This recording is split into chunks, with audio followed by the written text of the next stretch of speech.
guys all have your questions ready? Written them down, you're taking notes?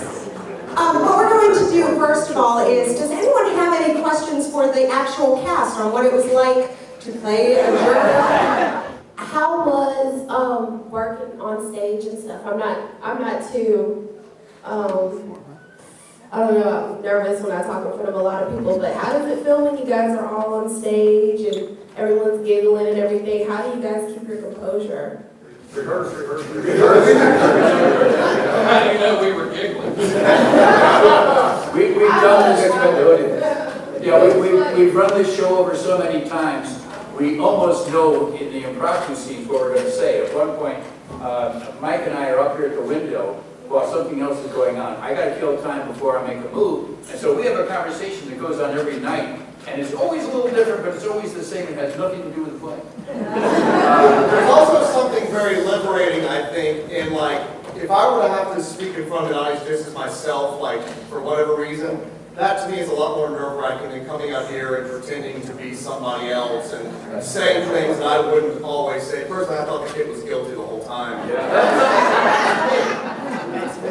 And when Mike yells at me and talks to me about my feelings, I couldn't keep a straight face through any of the rehearsals when he does that to me. I crack up every time he talks about my feelings.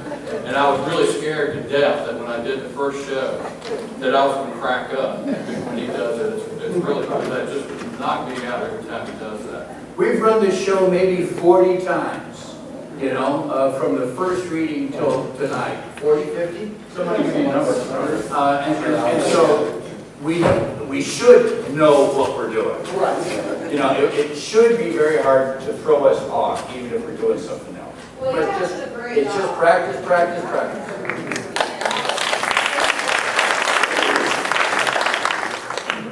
I, with the playwright, have decided to use an all-male jury in the early 50s. Typically in New York, having come from New York, that was what the cast of characters were.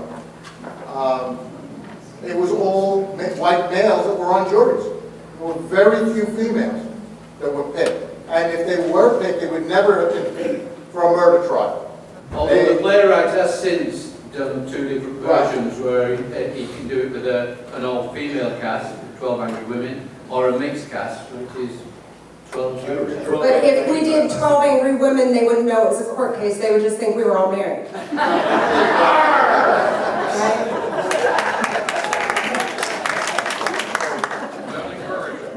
This is for the lawyers.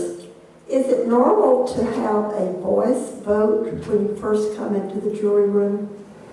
Well, I've never actually sat on a jury. I was called to a jury one time before I went to law school, and the person ended up pleading guilty before we went out to deliberate. But really, it's up to the jury. 12 people are sent back there. The first thing they do is select the four-person, and they notify the judge that a four-person has been selected, and then they get the verdict form, generally guilty.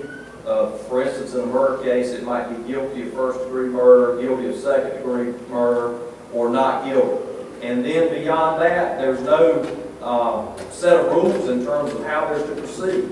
Oftentimes, I think that they do go ahead and have an initial vote so they can see exactly what course of deliberations need to take. But there's nothing that says that they have to do that. They could just go in and have a general discussion and see if they kind of get to a point of agreement, or they could go ahead and have that initial vote and then the discussion proceeds from there. If I could, the one jury that I sat on, it was very, very informal.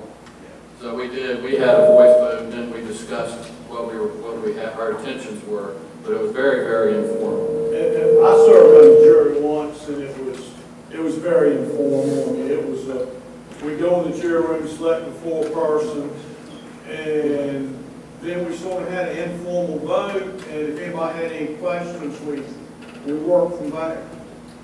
One thing that I thought was interesting in watching the dynamic of the discussion in this jury, oftentimes the person who is the most forceful and has the most to say ends up being the foreperson of the jury.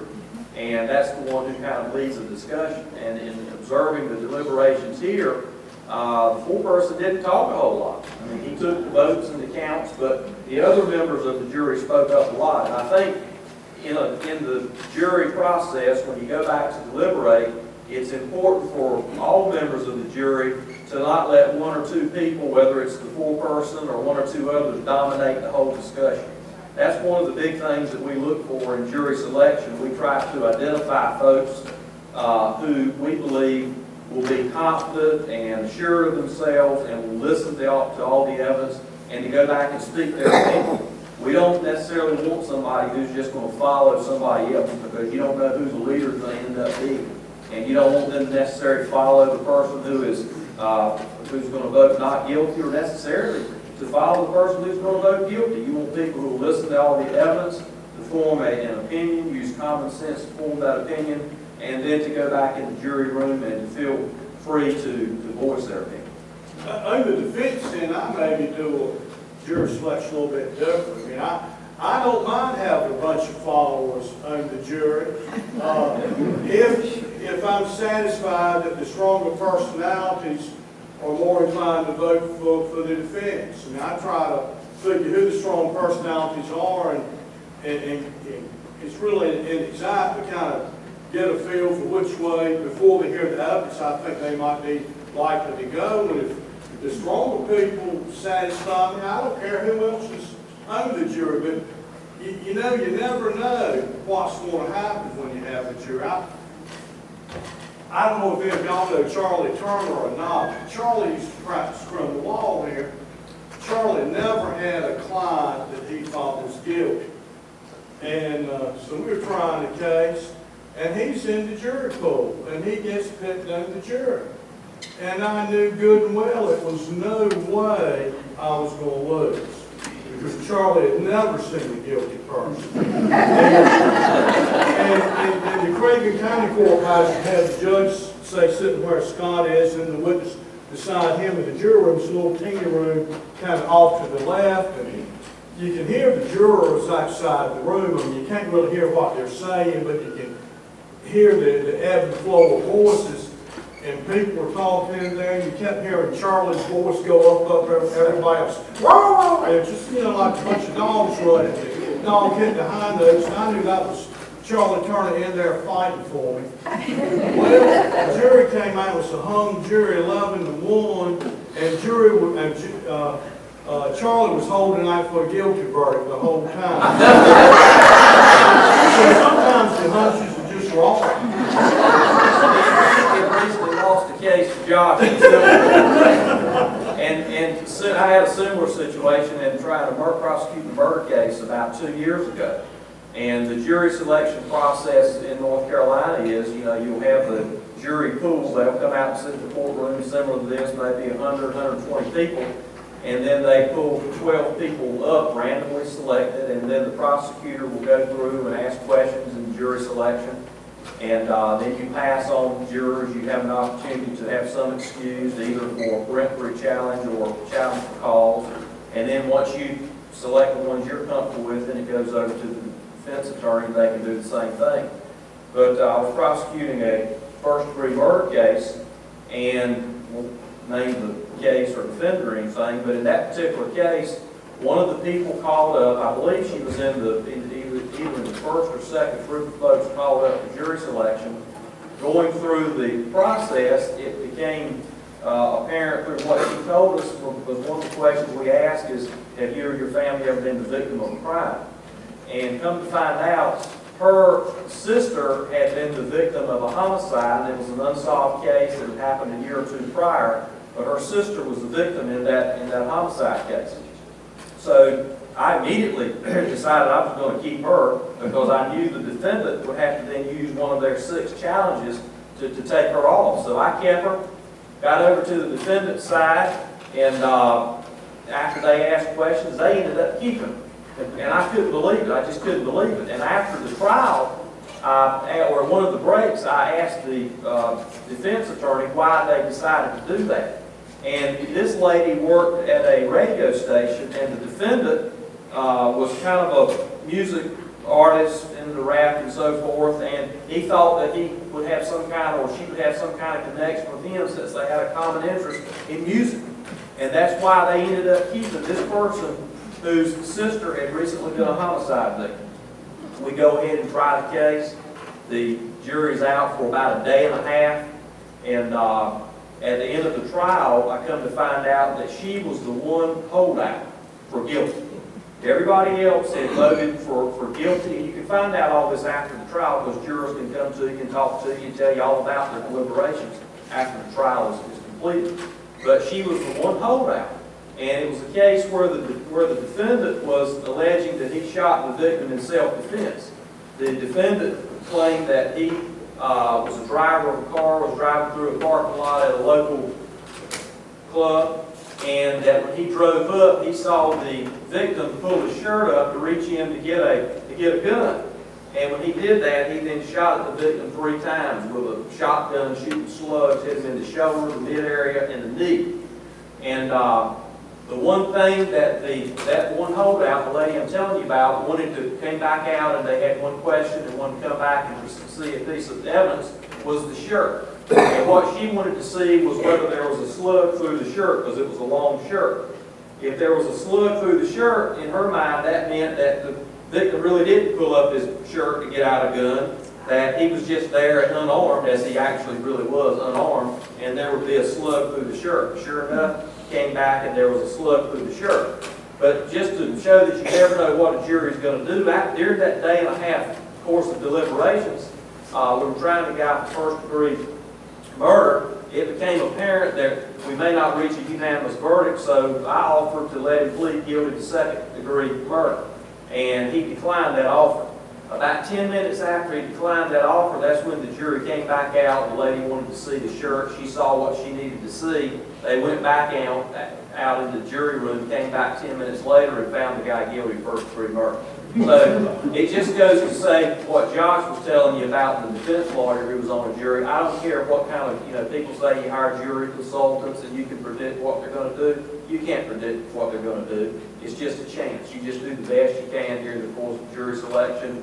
You ask a set of questions. You try to build some sort of rapport with the jury. You try to identify people who can set aside their personal thoughts, feelings, and prejudices, and who will go to the jury and make a decision based on the evidence that they hear in court. Not on some wild story that they might come up with, but based on the evidence that they hear in court, and then have them do that. But it's impossible to know what a jury is going to do. I've seen lots of cases where you felt that you'd be lucky to get a conviction, and they come back very quickly with a guilty verdict. I've seen other cases where you may think it would be impossible not to get a conviction, and they come back with that. So it's impossible to know, but I do think a layperson watching what happened with this jury dynamic, hopefully now you'll understand a little better why prosecutors have to engage in plea bargaining and negotiated pleas, because you literally do not know what a jury's going to do. You know what your case is, and you know what the defendant's case is, but you really have no idea with any amount of certainty as to what's going to happen at the end of that trial. Is there normally this much hostility and crudeness in a jury room? Well, like a jury like us. Hey, let me tell you, I don't know. I assume all these guys probably live in Carter, Craven, or Pamlico counties, and I tried to remember their faces. That's what Ken Porter in my church. But, yeah, he was having a defense attorney. Like Josh said, we don't know exactly what's being said in there. You can oftentimes hear, because the jury room is generally just off of the courtroom, and generally while the jury is deliberating, the judge and the defendant and the lawyers and the victims or the victim's family will still be out in the courtroom. And oftentimes you can hear it get really loud. You can't necessarily hear exactly what's being said, but it can get very loud at times. I get the impression it's probably more civility with a standard jury around here than the one we just saw. I thought we were civil.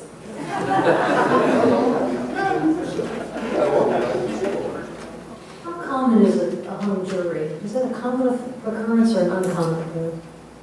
It's it's hard to predict. I mean, we occasionally do have it. Normally, you will have a jury that will go ahead and make a decision one way or another. It'll be guilty or not guilty. But occasionally, you do have a situation where you have a hung jury. And then at that point, as a prosecutor, I have to decide, what are we going to do? And are we going to retry the case? Are we going to give a plea offer that maybe is lower than the one we had previously offered in order to get a reasonable plea in the case? Because the best determination as to what the jury believes is to try the case the first time.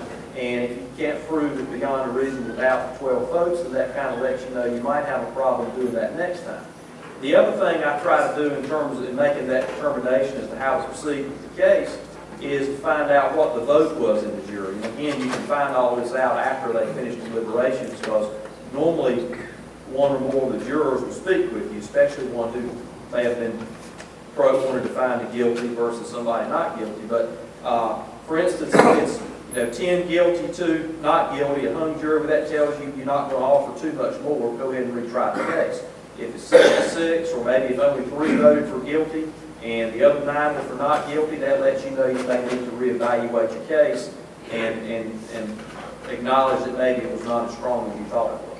And sometimes you have a compromise verdict instead of a hung jury. I mean, you really aren't supposed to have compromise verdicts because as a practical matter, say if it's a first-degree murder case and jurors really have some problems deciding, they may say, okay, well, why don't we just let's just settle in second degree, or you know, if it's multiple charges, well, you know, regardless of what the evidence is, they'll kind of cut a deal among themselves. I think that happens. That does, and the other thing that in this particular case, it was a whodunit. Did the son do? I mean, we know we knew there was a person, the father, who was dead. The question: who did it? Did the son do it, or was it possible that somebody else did it? Oftentimes, the cases that we have. We know who did the killing. It's a matter of making a determination as to what degree it is. Was it the first-degree murder, which is an unlawful killing of another human being after forming premeditation and deliberation, or was it second-degree murder, which is more of a spur-of-the-moment type situation? And sometimes the prosecutor and the defense lawyer might differ as to what degree of murder it is. So oftentimes, that's what we're trying. It's not a question of whether or not this particular defendant killed this particular person. It's a question of whether first, second, or maybe manslaughter. It's a question of whether or not maybe there was some element of self-defense. And if so, was it a perfect right of self-defense or an imperfect right of self-defense? This jury had to make a unanimous decision. In North Carolina, do all criminal cases that are decided by a jury, do they have to be unanimous, and does that differ from civil cases? In North Carolina, all jurors must be unanimous, civil and criminal.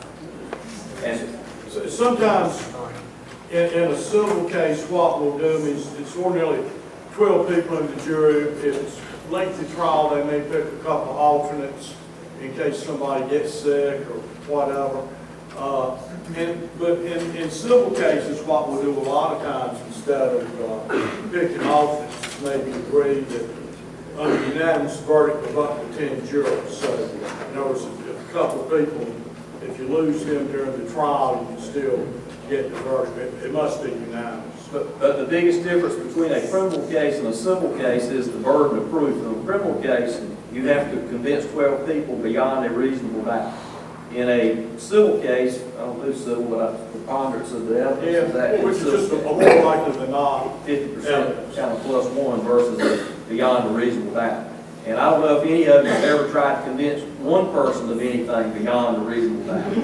And imagine trying to convince 12 people who are much more diverse than this group of something beyond a reasonable doubt. And everybody's kind of coming into it, you know, with their own set of thoughts and experiences and where they were raised and how they were raised and what they take into consideration when reaching a decision. So that's an important aspect to consider in a criminal case. And as prosecutors, we embrace that burden of proving cases beyond a reasonable doubt. The worst thing could ever possibly happen to me or that I could be involved in would be convict somebody who turned out to not be guilty. I would never want to participate in anything like that at all. And don't do that. Prosecutors are supposed to seek justice, not convictions. Now, every now and then you'll run across a prosecutor who doesn't remember that. But that's one thing I always live by and point out to my assistant DAs, that we're to seek justice, not convictions. And so that's how we operate. What was it like working with that? I know most of them. In fact, I think I know all of them. It was agony. It was ecstasy for us. That was the right answer, Tom. Yeah.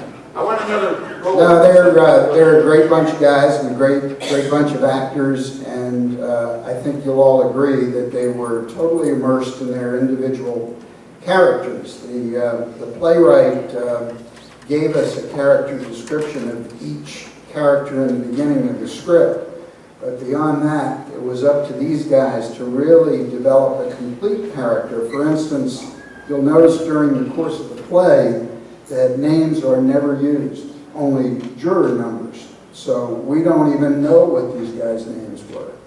We didn't know what they did for a living. We didn't know what age the playwright intended them to be. What we knew from the playwright was their basic temperament and how they felt about the accused. So beyond that, what you saw up there was 90% of what they developed themselves, and I hope that I probably contributed about 10% to round it out, but they did a marvelous job in portraying themselves. Being a season ticket holder, we come to a lot of the shows, but most of them are musicals or comedies. How difficult was it the show was so tight that I was gripped on the edge of my seat waiting to see what was going to happen and who was going to turn their vote around to the not guilty as the conversation was going on. How hard was it to get the timing down from when it first began? We're still working on that time. Tomorrow we're going to get it right. Some of the best directors I've worked with, and Alan was included in this as well, in this, is the fact that Suck up. But it's the fact that a really good director understands that not every word of every sentence of every line needs to be intelligible. Is that there are certain phrases that need to come out, and that in order for a scene like this, is something that we work on a lot in rehearsals. Is that making this feel like a conversation, like something going on. Alan's favorite term, as anybody up here will tell you, was din. More din. We need more din. By din, he means that little murmur underneath. Let's give him a little din. Well, he's doing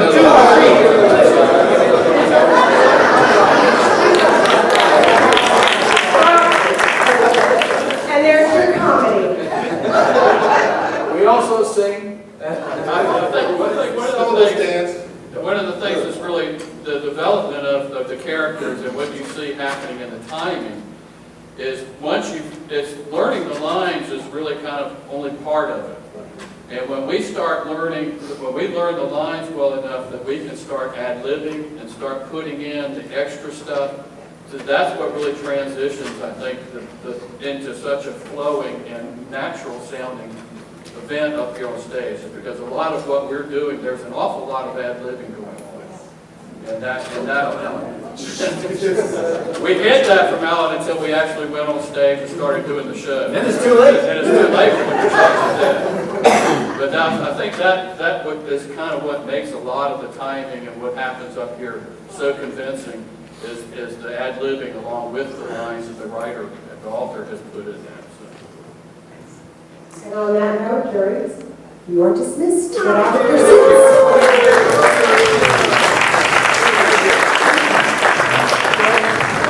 I do have a question for both of you. This obviously was done over the course of time, and the jury is in there deliberating, and you said that you can hear them. What goes through your mind while you're waiting for that moment? Well, it's kind of, being an elected official is kind of like waiting for the election returns to come in. Oh, It's kind of because you don't know what's going to happen. I mean, you've done the best you can at that point, in terms of presenting your case, and I guess Mr. Willey was saying defending the case, you've done all that you can do. And it's like one of the jurors mentioned, somebody said, well, why didn't the defense lawyer bring that out? And somebody said, well, they can't think of everything, and that's true. The defense lawyer can't think of everything, the prosecutor can't think of everything. And sometimes, you know, after the course of a trial, the jury may come back and have a question for the judge, and it may be something that you kind of have that sinking feeling to think, I didn't cover that enough, or I covered it, but just did it in passing, didn't put enough emphasis. So anticipation, because you don't know what's going to happen, and you realize that there's a lot at stake. There's a lot at stake certainly for the defendant, and there's a lot at stake for the victim or the victim's family, especially in a murder case. I was on a jury in Maryland, and it was a 2-day case. And at the end of the case, after we gave the verdict, the attorneys followed some of us as jurors into an elevator and started asking questions on why we ruled the way we did. Is that a normal thing to do? I don't know if you say it's normal, but it happens. I mean, you like to get feedback from the jurors. I mean, you know, particularly if I don't know, if to me more so if I lost, just to figure out, you know, what went wrong. But I mean, the judge will, at least here the judge tells the jurors that they are free to talk to the attorneys if they would like to, but they're also free not to. And so certainly one of the lawyers ought not be badgering you. I mean, if you make it, just say, I prefer not to talk, that should be the end of the conversation. And if it's not, you probably ought to let somebody know that. But my experience has been, I don't think I've ever seen a lawyer, either a prosecutor or a defense lawyer, follow a member of the jury out to ask them questions about the case. Oftentimes what will happen is certain members of the jury will hang around afterwards to talk with you. I mean, they want to talk about the case and tell you what they made them make their decision. And sometimes that happens in hung juries as well. Oftentimes what will happen, especially in a hung jury, will be the ones who were voting for guilty. They'll hang around and talk with the prosecutor afterwards to say, hey, here's some of the things that we thought, we considered, here's what I was talking about in the jury room, here are the questions the other jurors had, and I guess they may do the same thing for the defense lawyer. But it would be improper, I think, for a lawyer of either side to follow or harass somebody like chasing them down in the elevator. And I've never seen that happen here. As I say, generally the jury members want to talk about it. Yeah. And we don't have an elevator, we've got steps. That's why we have to see. I was on a murder trial once, and when the foreman announced guilty, as we had asked him to, the judge said, poll the jurors or the jury. Why did he do that? Just to make sure that it's unanimous verdict. You know, he'll go and ask each one, is this your verdict? And, you know, go through all 12. And I think really in any criminal trial, the defendant probably has a right to have the jury polled, but unless it's a real serious case, the defendant will request that be done, and the judge ain't going to do it on his own volition. In the process of voir dire, do the attorneys have any bias one way or the other with regard to people who are experienced jurors versus people who are novices? And is that even a fair question to ask of a potential juror during the voir dire process? That is generally something that I ask during the jury voir dire selection process, and go through and ask, have any of you ever served on a jury before? Was it a criminal jury or a civil jury? And we can't ask necessarily, or we don't ask what the result was, but we just say, were you able to reach a verdict? And by them telling you they were able to reach a verdict, that kind of lets you know that they were involved in part of a process where they had to work through a difficult situation and could reach some decision, at least one way or another. So, yes, I pretty much always ask that question. And I do too with the prosecutor. It's not asked. And, you know, one thing that's really different, I do federal and state work, And in federal court, they voir dire the jury, but the lawyers don't get to ask the questions. The judge, you can submit questions to the judge, and sometimes the judge will go to your questions. Usually the judge just asks what the judge wants to ask, and then he'll call you up and say, okay, who do you want to excuse? And really doesn't give you a chance to develop any rapport that you could hopefully develop with the jurors by talking to them in the state court type ordeal. And one thing we do in state court, especially in murder cases, because as you might imagine, it takes longer to pick a jury in a murder case than it would, say, in a lower level general felony case. What we often do, we'll have a questionnaire that we will submit to the whole jury pool, to the potential group of jurors who may be caught up in the box. And it might be a 2 or 3 page questionnaire, just general information like, name, address, occupation, any prior contact with the court system. Do you have any family members who are involved in law enforcement? But anyway, 2 or 3 questions, and that kind of moves the process along. Now what we do, the prosecutor and the defense lawyer work on that questionnaire together, and we'll come up with questions that we can both agree to. If it's something we can't both agree to, we leave it off and just address it during the normal jury selection in the courtroom. But that kind of moves the process along a little bit. So as opposed to just starting out fresh with each person, you can kind of glance through and kind of focus on areas that you may have some interest or concern with. Beyond a reasonable doubt, pretty strong words. Has the definition of that changed in history and our demographics or in general? Well, go ahead, John. I don't think it's changed since I've been practicing. They may have, I don't know, have they changed the pattern jury instructions in all states? It's changed some. I don't know about with regard to reasonable doubt. That's the other thing. In North Carolina, I'm assuming other states and state courts do as well, there is a committee made up of judges, prosecutors, defense lawyers, and others who develop what's called pattern jury instructions.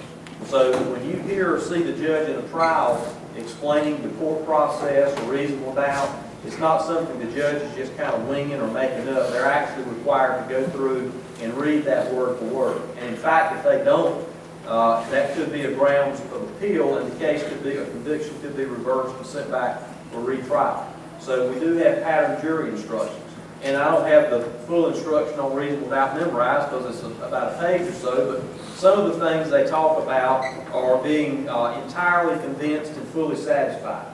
And when they talk about reasonable doubt, they say not just any doubt, but one based on reason and common sense.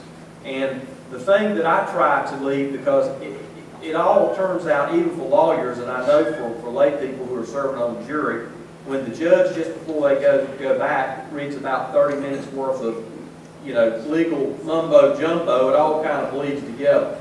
And the thing I try to leave with the members of the jury is to use your common sense. That's the main point I want them to remember, is that, when you come into the courtroom, you have to leave a lot of things outside, maybe your cell phone or anything else, personal items, but you don't have to leave your common sense. You can still use that during the course of the trial and in jury deliberations, common sense. And that's something the judge will allow you, because one of the things that I noticed in this deliberation, they were coming up, some of the jurors were coming up with all these wild theories. Well, it could have been this, it could have been that. Well, if that's the standard, you'll never convict anybody of anything. Any doubt has to be based on reason and common sense. That's why they call it reasonable doubt and not any doubt or all doubt. Another thing that seems to me is several of the jurors kept saying, well, how do I know he's innocent? And the concept of innocence has no business in a courtroom. You don't have to be innocent. It's whether you're guilty or not guilty.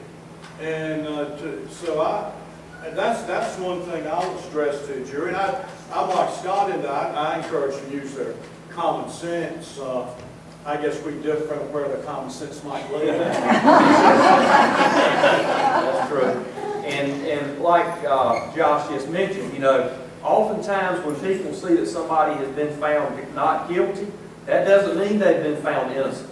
That just means that we were unable to get 12 people to vote beyond a reasonable doubt for guilt. There's nothing on the form that says guilty, not guilty, or innocent. It's guilty or not guilty.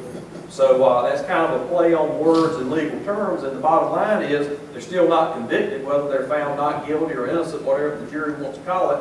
But the bottom line is because a person is found not guilty does not necessarily mean they're innocent of it. And I don't think the defense lawyer wants that to be the standard, because then it would shift the burden of proof to them to have to prove innocence, as opposed to us proving guilt.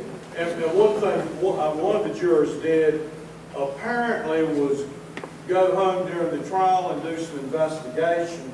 I forget what he said. It was the knife. He went out and bought a knife. That was one thing. It looked just like it. And that would be grounds for mistrial right there if you find out a juror had brought some outside information. In fact, there have been some cases that you'll see reported on TV recently that some jurors were doing online research or tweeting people during the trial or something that caused some problems. That's been one of the adjustments. We talk about pattern jury instructions and what judges say to try to anticipate what might happen in our new age of technology with internet research, with social media, with Facebook postings, with tweeting. As Josh mentioned, there have been some verdicts that have been overturned and have had to be cases had to be retried when they determined that people have gone out and conducted independent research. The bottom line is there's a reason for the law and there's a reason for the rules of evidence. And that is any determination that the jury makes must be made based upon sworn and admissible testimony that comes from the witness stand. You know, and that's one thing I try to explain to people. One of the most difficult jobs I have as a prosecutor, and some of my assistant DAs handle all the murder cases, I've worked on those myself, is to meet with a murder victim's family, because all they know is that their loved one is dead and they want somebody held accountable for it, and preferably to get the death penalty or life in prison without the possibility of parole.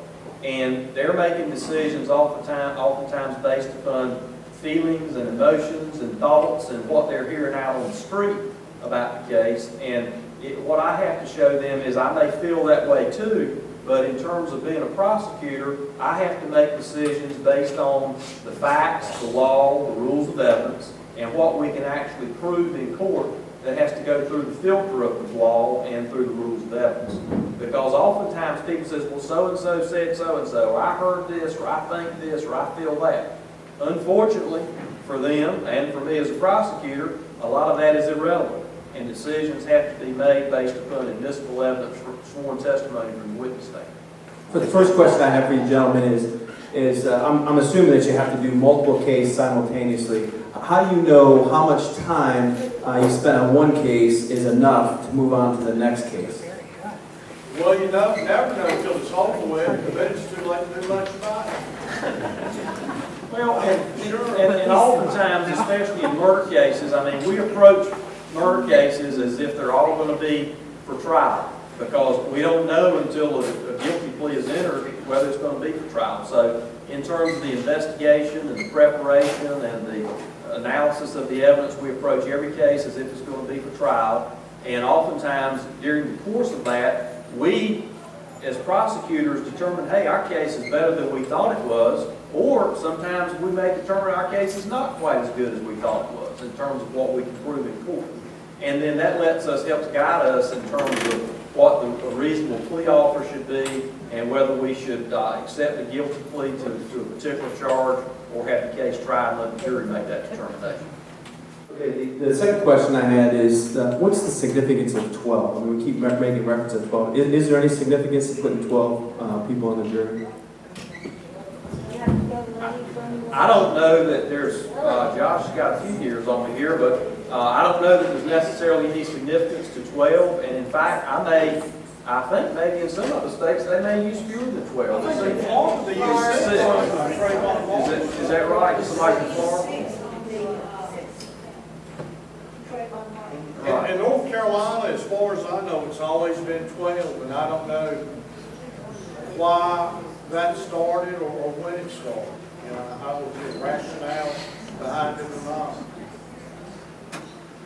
But, you know, the more people have on the jury, at least in theory, the better cross-section you would get of the population. And in civil cases, again, I don't do civil, Josh does, but I think in Civil cases, you can waive the jury trial and have a judge make a determination as to You can. the facts of the case. And in federal court, you can do that in criminal cases. In a murder trial, the concept of double jeopardy applies. If the defendant is found innocent, what would happen if shortly after the case, you find that there was aberrant behavior on the part of one of the jurors that affected that decision? Does the defendant still embrace double jeopardy, or is that, can you then have a retrial? Good question. I've never personally run into that situation. I do know that on the other hand, if somebody is found guilty and they find out there was some unusual behavior on part of one of the jurors, the defendant certainly would then file a motion to try to have that verdict set aside. Mm-hmm. And I'll have to say I don't know, because I've never run into the situation that you're describing. That's a very good question. I've never run into that situation either. My guess would be is that double jeopardy would trump the juror misconduct. But I think that's just my opinion. I do not know. When we're told that we can have a jury of our peers, what does that word really mean? Well, in Craven County, I don't think you would find any juries like the one you saw back here now. I mean, you know, basically, it's a random selection. People are selected, and they don't go through the list and pick out any particular name based on their name or where they live. Literally, what happens is all the names are put in a box, and the clerk will pick out 12 names and call the names, and they're called forward. And those are peers in terms of those are people who are fellow residents and citizens of Craven County. It doesn't necessarily mean in terms of an individual, in terms of peers, that they're going to be all female, or they're going to live on the same street that you live on, or go to the same church. I mean, when you start talking about peers, you can be very specific. That's why it's looked at in the broader sense. Scott, Josh, thank you so much for coming out here and taking the time. Thank you so much to the audience for participating in this. This was awesome. We have it all recorded, and thank you so much for taking this opportunity. I hope you did enjoy the show, and maybe we can do this again sometime. Thank you. Thank you, ladies and gentlemen.